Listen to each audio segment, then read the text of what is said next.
Essence zo kusinga pakeze za Mitooma Volleyball Open etire timu ya Nambole omuzakamaliza bwa bubiraro busha okuba timu yokubanza yabashija okusinga empaka ezitongozibwe omwaka ogumu.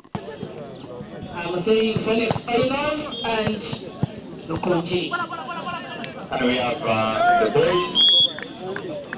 Essence zo kuhika muzakamaliza banze yasinga squad X ahabwo babubiraro busha rero Nambole Volleyball Club ihiremo Mitooma Police ahabwo babubiraro kamwe. Zo empaka z'abakazi zitwirwa ba Mitooma Police mwayimo kusinga timu ya Mbara Youth Volleyball Club ahabwo babubiri ahari kamwe. We ended up seeing silence with number 22.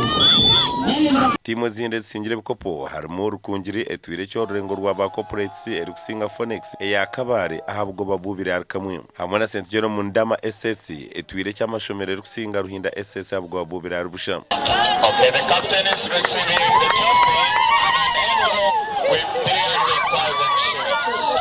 Congratulations. Uganda Police obiro bwinji ntubamanya nk'abantu abaturo mu offices bemishango nebindi konka mu nchize nsime Uganda Police Mitooma abo posti ahabo kutaya isa aba volleyball Of 2023 Mitooma Police Volleyball Championship.